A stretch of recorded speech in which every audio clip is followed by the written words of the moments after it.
Revelation is almost entirely about things still future from our point of view. All of them were future from his point of view, from John's point of view. But now, they're still future. So they haven't begun to be fulfilled yet.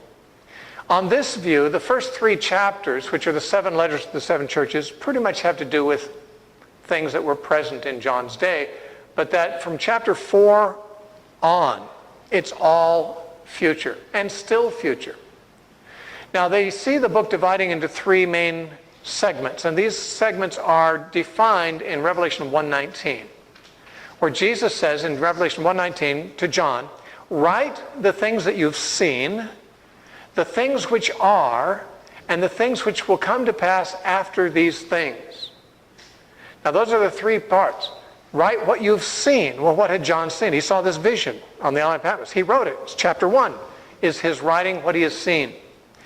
Then, and write the things which are, that is, present realities in his day, which was the 7 letters to the 7 churches, describing the way the churches were in his day. And then the third, that's in chapters 2 and 3. Then the rest of the book belongs to the category, and the things that must take place after these things. Now, in the Greek, the word after these things is 2 Greek words, metatauta.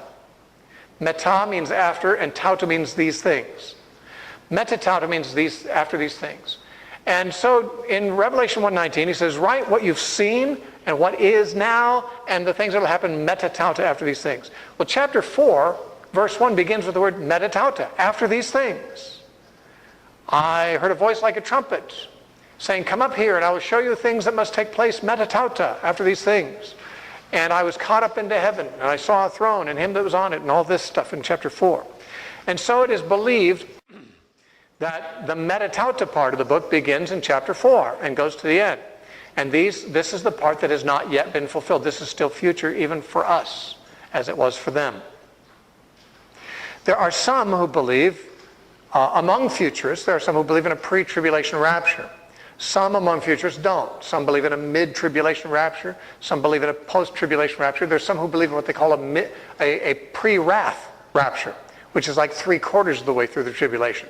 So you got about 4 different positions people put the rapture in, but they're all futurists. They all believe not only the future, but not only the rapture, but everything in the book of Revelation after chapter 4 is still future. So that's futurism. And by the way, those who believe in the pre-trib rapture believe that John is the rapture in chapter 4, verse 1. When John hears the voice like a trumpet saying, come up here, and I was in heaven, they say that John being caught up into heaven is a picture of the church being caught up into heaven at the beginning of the tribulation. And that the rest of the book of Revelation covers the tribulation, the second coming, and the millennium, and the new heavens, new earth. All future. So that is the futurist view. Not all are pre-trib, but probably most futurists in America are pre-trib. Not necessarily around the world. Not so much. Now, one very great characteristic of the futurist view is that it takes a literal interpretation as much as possible. Futurists, especially dispensationalist futurists, believe that we're not really doing the right thing to take the book of Revelation symbolically. And they feel like they hold the higher moral ground by taking it more literally. And so they argue that, when 1/3 of the ocean turns to blood and 1/3 of the fish die and 1/3 of the ships sink and so forth, that's literally going to happen to 1/3 of the oceans of the world at some point. When you read about 100-pound hailstones coming down on the earth, there's going to be literally a hailstone shower with 100-pound hailstones. And so they argue for this literalness of it. And they consider that they are the best interpreters because they alone do that. All the other interpretations take these things symbolically. Well, what's interesting is that even the futurists take most of the book of Revelation symbolically. They don't know it. They just don't think about it. Like the beast with 7 heads and 10 horns. They think that's a man. They think it's going to be a future world dictator. But if it is, it's not a beast. It's not got 7 heads or 10 horns. Everyone knows that's symbolic. In fact, the book of Revelation itself says the 7 heads represent 7 mountains and 7 kings, and the 10 horns, later you read of there, 10 kings. We're not even talking about a man here. We're talking about a political complex of kings and kings. And yet it's all symbolic. A horn is not a king. A beast is not a man. And there's another beast that's got a mouth like a dragon and horns like a lamb, and it's another beast, the second beast, and most people think that's a man too, but it's not described as a man. It's described as a beast. Jesus is described as a lamb with 7 eyes and 7 horns, and I don't know anyone who thinks Jesus really looks like that, nor should they. Even Jesus returning on a white horse in chapter 19 is often, recognized to be symbolic, since we don't know if there's horses in heaven, He didn't leave on a horse, and he's going to come back the same way he came, the same way he left, according to the angels in Acts chapter 1. He's going to return in the same manner. And so there's symbolism apparently. Even when the first 4 seals are broken, you see 4 horses. One's a white horse, one's a red horse, one's a black horse, one's a green horse. And the riders on these horses are symbolic for things. In fact, you can clearly see it when you get to the 4th horse, because the rider is death riding on the horse, personified as a man riding a horse, death. And then you've got Hades there following, another man named Hades. Well, Hades and death are not men. They are concepts or places or something, but they are not men. They don't ride on horses. And actually, I don't know anyone who really believes the 4 horses really are 4 literal horses. Most of them say, well, this one represents the Antichrist, this one represents war, this one represents famine. They recognize this is symbolism. And why not? It's apocalyptic literature. The only thing is that everybody takes much of the book of Revelation symbolically. It's just that futurists take some things literally that other people don't. And then they congratulate themselves that they've taken the higher moral ground because they're taking a more literal approach. But really, the things they take literally are chosen almost arbitrarily, as opposed to things they don't take literally. And the things they don't take literally, they still say they take literally, because they've been taught this is the literal interpretation of the book of Revelation. But when you say, what about the beast? Well, it's not, he's not a beast, it's a person, but it represents. But when they say represents, it's not literal. A symbol represents something. This is symbolic, just like all apocalyptic literature. Haman and Mordecai were not 2 dragons, but they were in Mordecai's dream. Esther is not a river, but she was in Mordecai's dream. This is apocalyptic imagery, very common. And so, the dispensational view especially, but all futurists tend to be able to take some things more literally.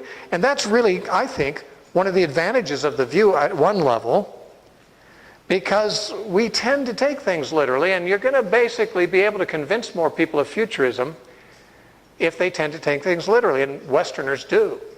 Modern Westerners don't read apocalyptic literature as a rule, and we do tend to be more literalistic. It's a sort of a Western way of thinking, a Greek way of thinking that we've picked up in our culture. And therefore, if someone says, well, the Bible says literally 100-pound hailstones are going to come from the air. Well, it doesn't say literally 100-pound hailstones. It says 100-pound hailstones. It doesn't say literally. The question is it literal or is it not literal? Let's not beg the question here. And many times these commentators from the futurist view, they say, the Bible literally says that the ocean's going to all turn to blood. Well, it says the ocean's going to turn to blood, but it doesn't say that that's literal. The question is it? That's something that has to be decided on other considerations. The book of Revelation doesn't anywhere in it say, literally. That's what the futurist commentators add to it, because they know that Western readers trying to make sense of something are more likely to be impressed by someone taking a literal interpretation of something. But a reader in the 1st century wouldn't have been more impressed with that. Say, what are you talking about? Don't you know what kind of literature you're looking at here? And so, anyway, one of the strengths of the futurist view is it does appeal to our tendency to take things literally, but that might not really be a strength at all. It is also widely held and taught by respected men, great men. And I really think this is probably one of the biggest drawbacks to anyone even questioning the futurist view. If it's wrong, how can my pastor so-and-so be so wrong? My pastor so-and-so has built his whole ministry on teaching the futurist view of Revelation. And he's a great man. He's a great teacher. Well, I won't deny that he may be a great man and a great teacher. Great men and great teachers can be wrong about things. And if they build their entire ministry on something that's controversial, they take a great risk of their whole ministry being wrong. I don't think people should build a whole ministry on something so controversial as that, because if they're wrong, then their whole ministry is discredited. I have my own views of Revelation that I hold to, but if they're ever proven wrong, That'll just be a little tiny bit of my ministry that I have to say, oops, I was wrong about that. Because my ministry is not all about Revelation. It's the only book of the Bible I've written a commentary on, but it's the least important book to my thinking. Because whatever Revelation is about, it's going to happen or did happen or whatever, okay, I understand or I misunderstand it. Big deal. Even if it is talking about a future tribulation and Antichrist, what's it going to do me good to know about it? Especially if I'm going to be raptured in chapter 4, verse 1. What do I care? And if I'm not going to be raptured, I'm going to be here anyway, I'll recognize it soon enough when the Antichrist comes and starts wanting to laser tattoo my hand or put a chip in my hand. I'll say, oh, I get it. That was future. I recognize that. It says 666 right there. I know what that's about. Why do I need to know in advance? I can recognize the devil's work when it shows up. I get phone calls on the radio all the time from people, oh, you got to believe it, this future scenario that they have for Revelation. And I say, well, okay, now you believe that, I might believe something else. What difference does it make in my life or yours to believe one way or the other? Are you following Jesus? Am I following Jesus? So what the heck difference does it make what you think about Revelation or what I think about Revelation? He said, well, you got to be ready for it. You got to be prepared. I'm ready. I'm ready for anything. No, you don't expect it to be such and such. Well, I'll find out when it comes, won't I? You can expect whatever you want, but you know what I have found? I've been a Christian for 50 years. A lot of people haven't been Christians that long. They're very gullible about these things. They say, oh, the 4 blood moons, that's definitely the end of the world. Yeah, do you know in 1970 when I was 16, Hal Lindsey said that the generation that saw Israel become a nation had to be still living when the end of all things occurred. And that Israel became a nation in 1948, so he said a generation's 40 years, so by 1988 it all has to be run its course. And you've got to have a 7-year tribulation before the end and the rapture before that, so you've got to have the rapture no later than 1981.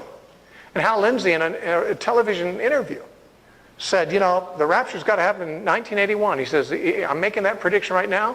He said, I'm either a hero or a bum. He says, we'll know in 1981. Sure enough, he's right about that. Now we know. But the thing is, the people who take the futurist view keep being wrong. So even if I hold the futurist view, it doesn't tell me anything for sure. Because whatever I think is going to happen, I might be as wrong as everyone else has been so far. After all, every futurist has been wrong so far who thought they were living in the last days. We're not the first decade of Christians to think that, the book of Revelation is being fulfilled before our very eyes. There's been many generations of Christians who thought exactly the same thing.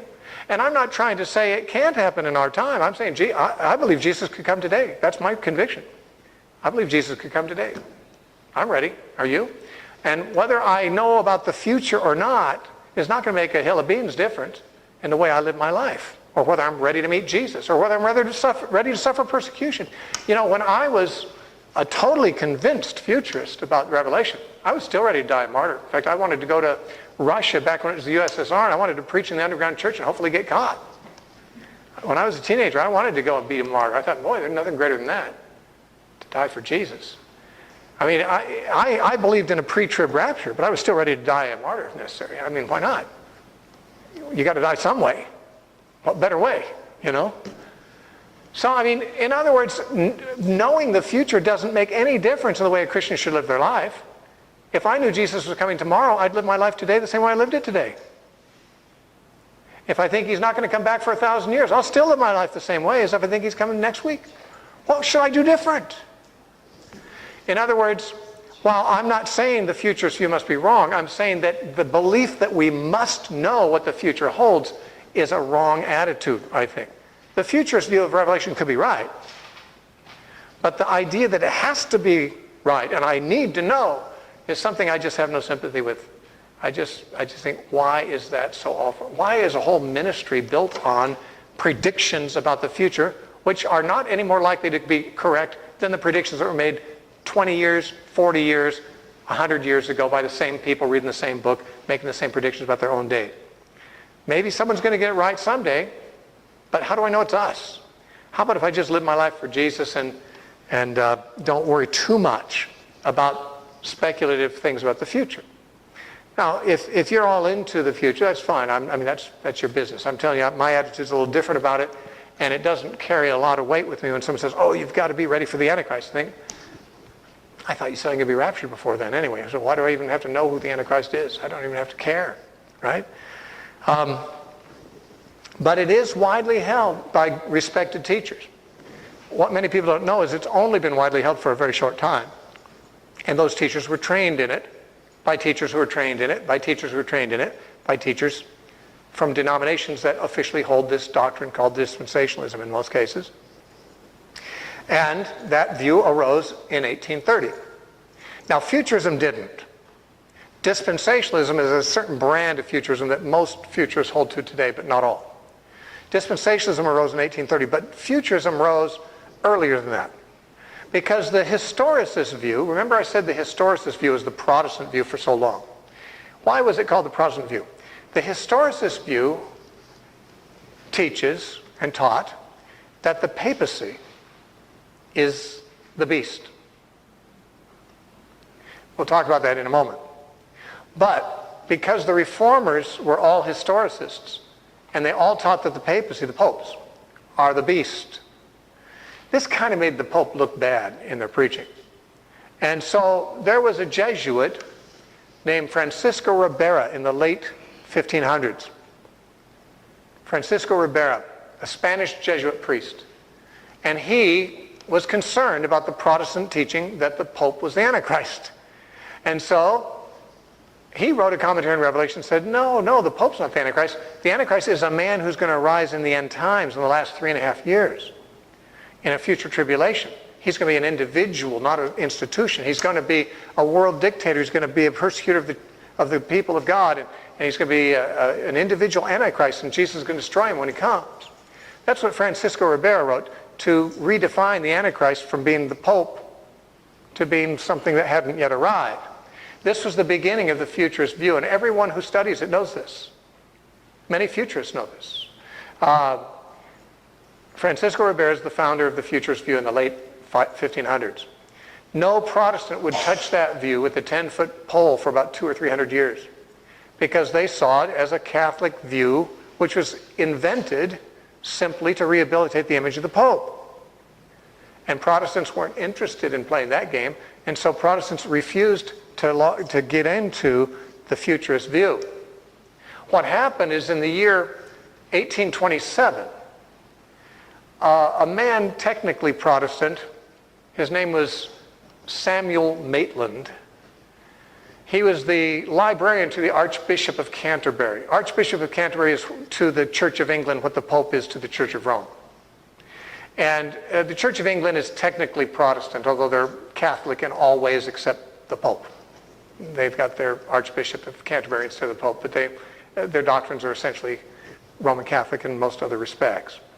Now, Samuel Maitland was the librarian to the Archbishop of Canterbury, and he read Francisco Ribera's stuff and thought, hey, that sounds good to me. And he wrote, as the first Protestant, hundreds of years after the death of Ribera, he promoted Ribera's futurist view in Protestant circles.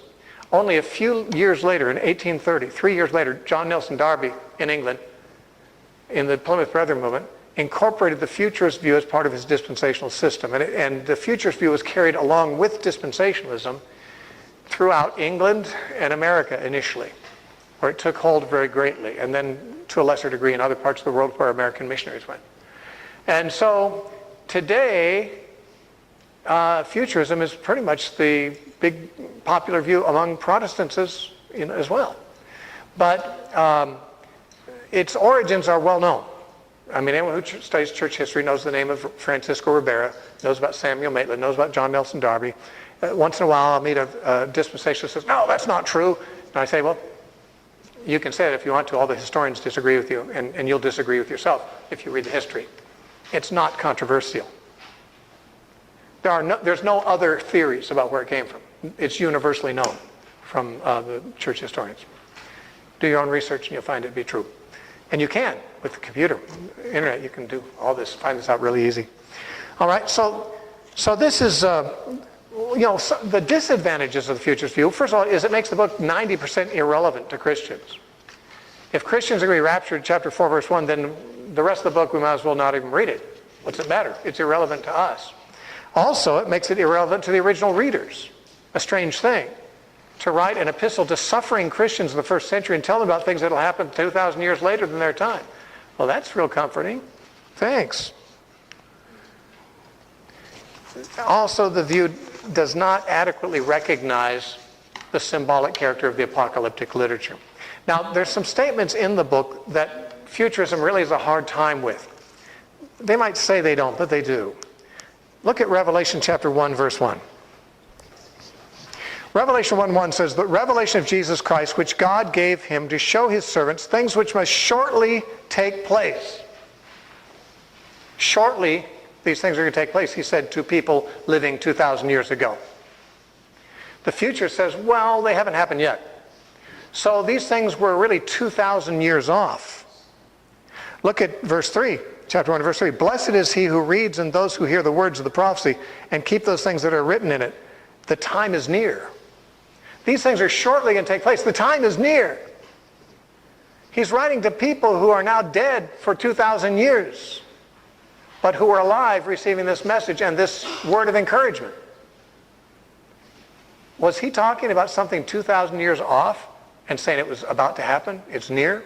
It's shortly going to take place? Then look at chapter 22.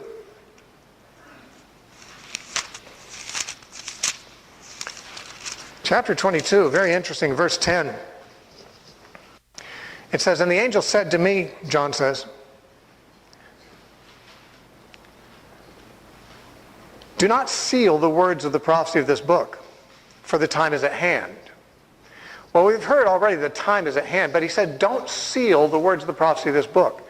This is directly in contrast to Daniel chapter 12, where Daniel said, what are the end of these all things? And the angel said, don't worry about Daniel. You're going to die. You're going to live to be old. You're going to die. In the end times, you'll be raised into your estate. But he said, seal it up. It's not for your generation to worry about. Seal up the words of the prophecy, Daniel was told. John is told, don't seal up the words of the prophecy. The time is near. Now, I mean, it's very clearly a contrast. Daniel's prophecies were not going to be quickly fulfilled, so he's told to seal the book up and put it away for a while. Another generation would benefit from it. John is told, don't you dare seal this book. It's coming now. It's near. And therefore, there's this note of urgency throughout the book. In fact, I mentioned Revelation 1:19, where the three parts of the book, write what you've seen, the things that are now. The third, actually in the Greek, says, and the things that are about to take place after these things. Actually, the Greek word is mello, M-E-L-L-O. It means about to take place. About to is what it means.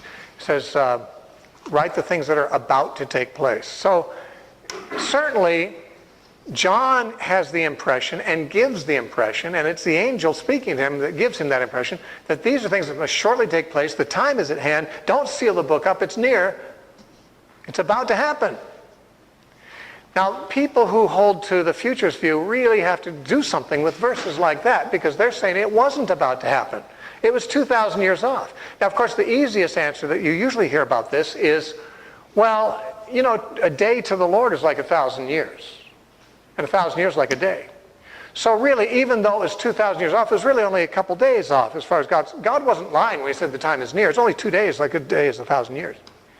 Now, my answer is this. If the book was written to God, then it could use his time period to communicate its message. But, however, if it's written to God, even 1,000,000 years would be near.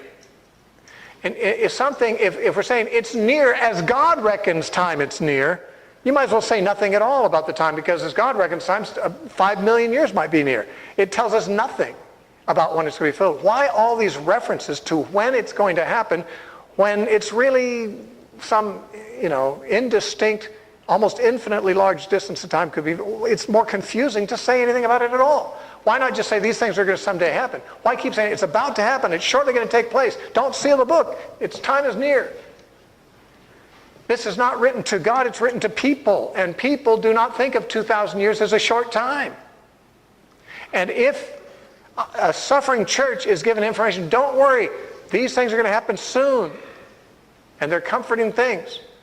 And they die and go to heaven and say, it's 2,000 years off. Sorry, I thought you'd know that. I don't think they would know that.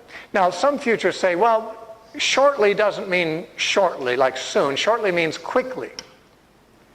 And they say it doesn't mean it's going to happen soon from John's point of view, but when it does happen, it'll happen in a quick, rapid way. Well, that is true about the word shortly. The word shortly can mean quickly. But there's too many other words used too that don't mean quickly, like the time is near and it's about to take place. I mean, that doesn't use that word. Let's face it, there's a strong emphasis on the immediacy of the fulfillment given throughout the book. And the futurist view does not really do adequate justice to that. Let's talk about the historicist view now. As I said, the historicist view holds that the book of Revelation covers all of church history from John's day to the second coming of Christ. It holds to a principle called a year for a day principle. And that means that when you find a number of days or a number of days mentioned, it really means that same number of years. Now, why would you think that? Well, there's a couple things in the Old Testament they base that on. They say when Israel sent the spies into the land to spy out the land of Canaan, they were there for 40 days. When the people rebelled against God, God said, I'm going to give you 40 years wandering in the wilderness, a year for a day. Well, that's true. Of course, that doesn't exactly translate into a principle of interpretation of prophecy, since there were no prophecies involved and no interpretation involved. God made their wandering in the wilderness a year correspond to each day that they spied. But that hardly gives us a principle to interpret prophecy by. The other one is that in Ezekiel, I think it's in chapter 4 or 5, Ezekiel is told to lie on his side. On one side he lies for a certain number of days, and on the other side he lies for another certain number of days, and these, he is told, represent the years of judgment on Israel and Judah. So there we actually do have a day representing a year. But that's the only time in any of the prophetic books that we have that, and there's many time periods in the Bible that are not taken that way. But according to the historicist view, the numbers in the book of Revelation are taken that way. So you've got the beast, this is the most important one, the beast's blasphemies continue for 1,260 days. Now, literal days, that'd be 3.5 years. But on a year for a day principle, that's 1,260 years. Now, if the papacy is the beast, as historicists all generally believe, then, and the papacy really rose, most people identify it beginning with Pope Gregory the Great around the year 600. Then 1,260 years from then would be like 1860. And so around the middle 1800s, Protestants, who were historicists, started looking for the immediate second coming of Christ. One of those was William Miller and the Millerites, who actually, he set a date, I think it was in the 1840s, he set as a date that he felt that Jesus was going to come back, and his followers went up on a mountain and waited for Jesus. Didn't happen. And when it didn't happen, they call that the Great Disappointment. That's actually church history refers to that Millerite disappointment as the Great Disappointment. From that movement eventually arose the movement under Ellen G. White, which was the Seventh-day Adventist movement. And they are pretty much the only people around today who still seem to hold the historicist view of Revelation. The reason that most have abandoned it is twofold. One is that most got sucked up in the futurist view and gave up the historicist view. And, once you hold the historicist view, the futurist view, you can't hold the historicist view anymore. But the other, I think the disappointment was the problem. When the papacy didn't fall in 1860 or anywhere thereabouts, it tended to look like there were some flaws with the view. Also, this view holds that the 7 seals are the fall of the Western Empire of Rome to the barbarian invasions, that the 7 trumpets are the fall of the Eastern Roman Empire to the Saracens and the Turks, and that the 7 bowls of judgment in chapter 16 are a reference to the French Revolution. Trouble is, once you get past the 7 bowls of judgment, there's nothing left. And the French Revolution was a couple hundred years ago.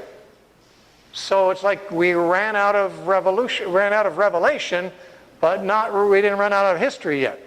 And so when the papacy didn't fall in the 19th century, there were many who were disappointed. Many bailed from the historicist view, and you don't find many now. I do know some people who are not Seventh-day Adventists who do hold the historicist view, but they're very few. And There are some groups in the United States kind of meeting around this kind of a view, that the historicist view is correct still. But that's the historicist view. It is mostly a thing of the past, except pretty much in the Seventh-day Adventist Revelation seminars, where they still teach that view. So that's a second view. A third view is the preterist view. Now, remember, the word preterist just means fulfilled in the past. And most preterists today argue that it's fulfilled in the past through the destruction of Jerusalem in AD 70. Though many preterists in earlier days applied it to the fall of Rome in the 5th century. But these people believe that this isn't going to cover all of church history, it's just cover this one judgment event which is now long past in early centuries of the church. One of the advantages of this view is that it makes really good sense of those verses that we said the futurists have a hard time with. When John says these things are about to happen, this is about to take place, this is going to happen shortly, don't seal the book because it's at hand. These verses make a lot of good sense if it was written during the reign of Nero, who died in 68, and if its predictions are of the Jewish war, which began in 66 and ended in 70. If that is indeed the scenario, if it was written in the reign of Nero, you can take all those messages of near fulfillment very literally. That's a literal interpretation of Revelation. Notice. And in fact, it's interesting. It's the futurists who always tell us they take a literal view of Revelation, but they take the most non-literal view of these time statements. And the time statements are found in the beginning and end of the book, which are not so much symbolic. The symbolism is mostly in the visions. You know, the statements about the near fulfillment are in the first 3 verses, the introduction. This is the revelation that was given to John and blah, blah, blah, about things that must shortly take place. That's before the symbolic visions even begin. And then at the end, in the epilogue, the angel says, don't seal it up, the time is near. That's in kind of the close. The middle part is all those visions of dragons and beasts and things like that. Now, what's interesting is that the preterist takes the beginning and the end literally because it's not written in symbols. And says it's shortly going to take place. They take the middle part symbolically because it's written symbolic visions. The futurist does the opposite. They take the visions literally as much as they can, but then they have to take symbolically these statements about the time is near. They have to rework those. Preterism doesn't have a problem with those statements. In fact, those statements work best for the preterist, actually. If the preterist view is true, it's relevant to the original readers, something we would expect to find in an epistle written to original readers. It would be something relevant to their times. Now, they weren't in Jerusalem, but the destruction of the Jewish state and the Jewish religion and the temple and the priesthood and all that was going to have tremendous impact on the relations of the church to the Jews throughout the empire, because in many cases until that time the Jews were persecuting the Christians. But that kind of stole their thunder in a way, kind of took the wind out of their sails, and it would have a relevance to the original readers. And that's why Jesus tells the church of Smyrna and the church of Philadelphia, both of which are persecuted by Jews, that he's soon going to reverse that situation for them. It also agrees impressively with Josephus's writings of the Jewish war. Now, many people have not read Josephus. His volumes are very huge. Josephus was a Jew living in the 1st century who participated in that war. He was a general, a Jewish general in the Jewish war. Early in the war, he was captured by the Romans. And when he began to see the massive force of the Romans, he knew Jerusalem was doomed. And he felt the only hope for the Jews is to surrender and save their lives. Same thing Jeremiah told his generation. Jeremiah, when Jerusalem was about to be destroyed by the Babylonians, Jeremiah told his generation, surrender and you'll live. Resist and you'll die. Well, that's what Josephus did in his generation. He told the Jews, you need to surrender. He actually became an interpreter for Titus, the Roman general, who conquered Jerusalem. And he stood at the wall, and Josephus tried to persuade the Jews to surrender so they'd live and not die, just like Jeremiah had done before. Well, the Jews threw rocks and hit him in the head and stuff like that. And the Jews today even think of Josephus as a traitor to the Jewish cause. But he loved the Jews. And he wrote their Jewish history. He wrote something called Antiquities of the Jews, a complete history of the Jews. He also wrote another major work called The Wars of the Jews, about the Jewish war. In great detail, he told about that 3.5-year war. It's interesting how few books other than the New Testament have survived from the first century, but Josephus' work has, interestingly enough. It might be even providential. If you were a preterist, you'd probably think so, because without Josephus' book, we wouldn't know what happened in the Jewish war. We don't have any other eyewitnesses who've recorded it except Josephus, but we do. And when you read Josephus, it's amazing how many things in Josephus correspond with the predictions of Revelation. I mentioned the 100-pound hailstones. Josephus mentioned specifically he had never read Revelation. He was a Jew, not a Christian. He was a Jewish general. But as he's telling about the war, he says, at one stage the Romans were using catapults, throwing 100-pound stones over the walls and killing people inside the city. He said because the stones were easily seen, because they were dark against the day sky, they painted the stones white and threw them. And he said each stone weighed about 100 pounds. Now, he didn't know that Revelation talked about a judgment involving 100-pound hailstones pelting the city, but he kind of tells a story that makes sense. You know, where Revelation a couple times talks about the sea turning to blood, the ships sinking, the fish dying, corpses and all. Josephus didn't know about the book of Revelation, but he told about a battle that took place on the Sea of Galilee. The Romans chased the Galilean Jews into the water. The Jews got in boats, and they went out into the Sea of Galilee to try to escape, but the Romans pursued them on boats, and they pursued them, shooting them with arrows and hacking them with swords and so forth, and said many times the Jews would jump out of their boats and swim to the Romans hoping for safety, to surrender. They put their hands on the boats, and the Romans would cut their hands off and cut their heads off. And he said, Josephus said, the next morning, one could see the sea all bloody with all the wrecked ships and all the swollen corpses. And you think, whoa, that's like exactly what Revelation said happened with one of those trumpets that sounded. You know, and you get this kind of stuff. It doesn't prove anything, but it's interesting. That is to say, if we didn't have Josephus, we wouldn't know whether these kinds of things had happened or not. Because we have Josephus, and he didn't even know about the book of Revelation, we have amazing confirmations of a great number of things that the book of Revelation seems to describe. So those are advantages of the preterist view. Now there's some disadvantages of the preterist view. One of them is it's totally vulnerable to the date of writing. If those who hold to the later date of writing are correct, that is, if it was written in the reign of Domitian, the preterist view is nothing. Doesn't work. If it was written in 96 AD, that's 25 years after the fall of Jerusalem. Certainly the book of Revelation would not be written prophesying an event that happened a quarter of a century earlier. The only way that the preterist view can be correct is if it was written before 70 AD. That is possible, but disputed. It remains a matter of dispute, and that's why I went over the material earlier. There are some arguments against it and arguments for it. And the preterist view depends 100% on the early date. If the early date is not correct, the preterist view is not correct. And the preterist view is the only view vulnerable on that point, because all the other views could be correct whether it was written during the reign of Nero or the reign of Domitian. The futurists could be right no matter when it was written. The historicists could be right no matter when it was written. Even the idealists, as we'll find, could be right no matter when it's written. But the preterist cannot be right if it's written in the later date. And that's why the reign of Nero as the date of writing is so important to the preterists. It's not as important to anyone else, because of course the whole preterist view stands or falls on that date being legitimate. The other weakness of it, or what is thought to be a weakness of it, is it is said that the preterist view had a beginning similar to the futurist view by a Spanish Jesuit named Luis de Alcazar.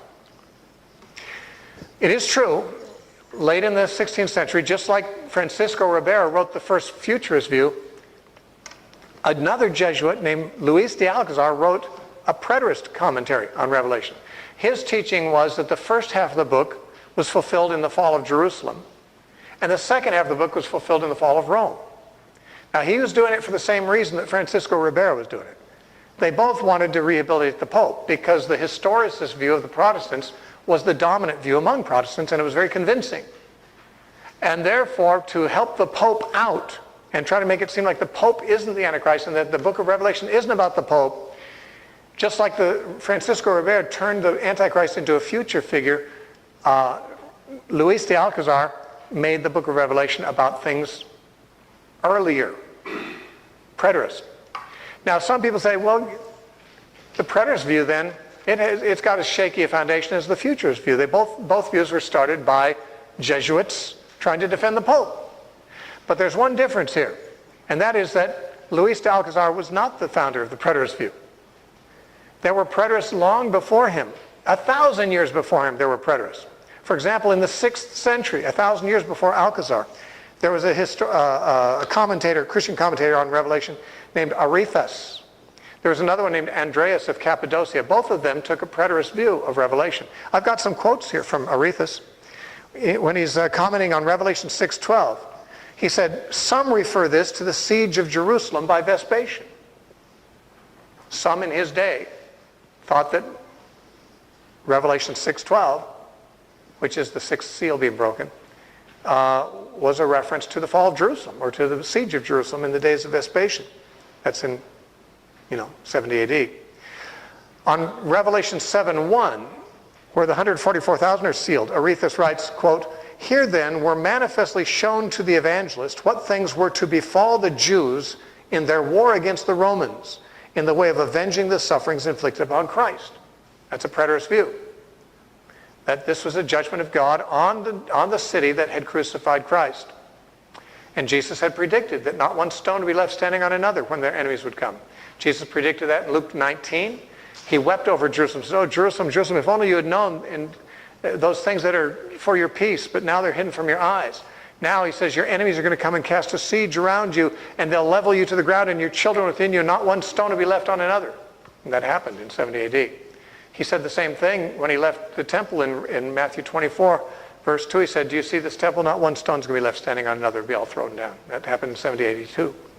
So, in other words, that view of Revelation was taken by Arethusa. At Revelation 7:4, Arethusa wrote, quote, when the evangelists received these oracles, the destruction in which the Jews were involved was not yet inflicted by the Romans.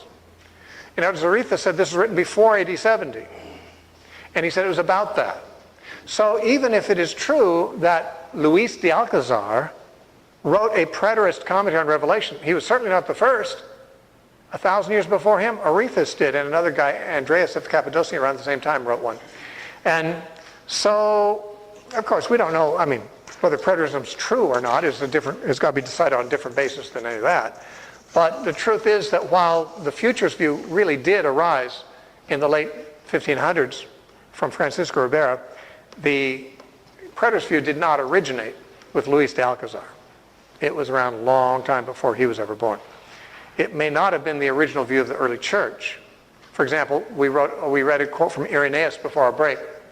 He apparently was not a preterist, because he thought the Antichrist was still future, and he was writing in 170, But he thought it was coming in his day. Actually, Irenaeus believed the number 666 stood for the word Latinus, which means Roman. So, Irenaeus did believe the Roman Empire was the beast.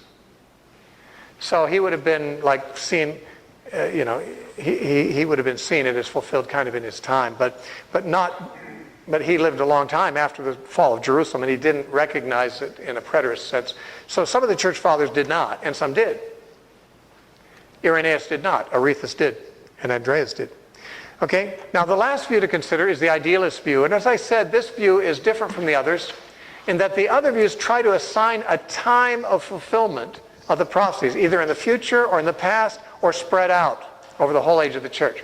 The idealist view doesn't do that. The idealist view says, there's certain timeless truths that are always true at all times, and these visions are simply symbolic descriptions of those truths. Well, what truths? Well, truths like the sovereignty of God. Throughout the book of Revelation, you see God sovereignly bringing judgment, sovereignly raising up and bringing down. God's sovereign activity in the world is a main theme of Revelation. They say, well, that's a truth all the time. And we see that depicted in these symbolic visions. The spiritual warfare between Christ and Satan, and between the church and Satan, is depicted. That's an ongoing thing for all time. It's not certain events. It's like a reality timeless reality. And so the idealist view holds that things like that, the sovereignty of God, the spiritual warfare, the victory of Christ over the powers of evil, the vindication of the martyrs in heaven, these things are always true, and they come up again and again in the book of Revelation. So the view would be sort of like taking the book of Revelation to be sort of like maybe we would take Pilgrim's Progress. How many of you are familiar with Pilgrim's Progress? You should be. It's the most widely read book in the world besides the Bible. John Bunyan wrote it. He was a Puritan writer. He wrote it in jail because it was illegal in England in his day to preach the gospel outside of church. He was outside of church preaching the gospel. He went to jail. While he was in jail, he wrote a book called Pilgrim's Progress, which, as I say, is the best-selling book in the world besides the Bible, and should be. It's an incredible book. It begins, I dreamed, and I saw a man with a burden on his back. And he seemed to be very disturbed and very despondent. And he talked about this man, how this man was visited by somebody named Evangelist, who brought him a scroll, and he saw the gospel. He said, go to this wicket gate and go through there, and you'll find a cross there. You go to the cross and your burden will fall off your back. And so he went through there. He had to go through the slough of despond, and one of his companions that started out with him, Pliable, started going with him, but turned back from the slough of despond. And after he got through past the cross, he took the path to the celestial city, and he met Worldly Wise Man and Mr. Legalist, and he met all these people, none of whom are real people. The story's not historical, but no one can have any trouble seeing what it's teaching. Everyone in it symbolizes some spiritual truth. And the book is an incredibly profound allegory of the Christian life. Totally edifying. If you haven't read it, shame on you. Get it and read it, The Pilgrim's Progress. When you do, you'll see a book that's similar to what the idealists think about the book of Revelation. The idealists think this is not talking about a true story. It's not talking about specific events. It's talking about Christian truths that are depicted in these dramatic ways. That Christ is the victor. That Satan is the loser. That there's a spiritual warfare between Christians and the devil, and they triumph over him by the blood of the Lamb and the word of their testimony, and they love not their lives to the death. And when they die, as martyrs, they're victorious in heaven, reigning on thrones with Christ, and blah, blah, blah, blah, all this. Now, see, this is the idealist view. This doesn't look for any kind of fulfillments of anything in the book of Revelation. It's more seeing the spiritual lesson behind everything. Now, what would be the advantage of this view? Well, one advantage would be that it avoids the difficulty of harmonizing the visions with anything historical, either future or past.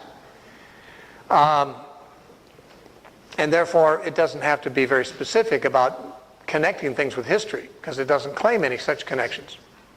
But the real disadvantage of the idealist view is that in Revelation 1:1, it says, this is a prophecy about things that must shortly come to pass.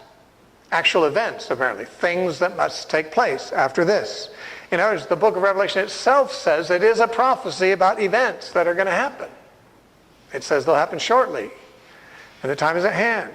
So the idealist view doesn't recognize that and seems to be mistaken on that point. So what do? We've got, each view has some strengths and some weaknesses. Each view, by the way, is held by a great number of Christians. You know how many people hold the futurist view. It's probably the view you hold. You know how many people were Protestants in the days of the Reformation. They held the historicist view, and some people still hold it today. The preterist view, if you hadn't heard it before, it's a growing view too. In fact, most of the new writers on Revelation are probably promoting that, and it's causing real consternation among futurists. And they're writing books against it. But the idealist view, it's been around a long time too, but it's been very popular among certain British evangelicals since the 1940s especially, but it's been around longer. You can find elements of it centuries ago in writings of church fathers, but all the views have been around for some time now, and all of them have people who are very smart, godly, evangelical, orthodox Christians who hold them. It's obvious that there's not one view that just holds the monopoly on all the smart Christians hold this view, or all the people who really know their Bibles hold this view, or all the people who really are uncompromising hold these views. All these views are held by people who are very uncompromising, Bible scholars who love the Lord, who are conservative in their theology, But these views have been around. All of them have been around. It's just that we live in this little bubble here where we've only lived for, less than 100 years. And during that 100 years, the futurist view has been the popular view in America primarily. You go to England, most of the evangelical scholars hold the idealist view, not the futurist view. Canada also, I think. But the thing is here, it's a mistake to say, well, I'm going to hold this view because the people I respect hold it. I think it's better to say, I'm going to look into this until I can reach some convictions of my own about it. And if I disagree with somebody, I'm not going to make that a federal case. It doesn't have to be a big deal. Who cares? If I decide to be an idealist or a preterist or a historicist, and someone else says, no, I think the future is true, more power to you. Does that have to have any impact on our fellowship or our Christian walk? I can't see how it would.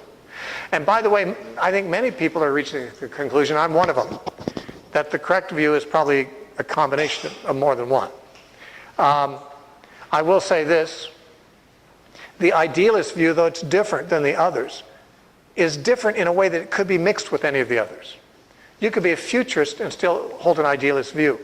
You could be a historicist or a preterist and still hold an idealist view, because you could say these things really do have a fulfillment in events, but they also, in the sovereignty of God, they illustrate these truths that the idealists think are there, because they are there.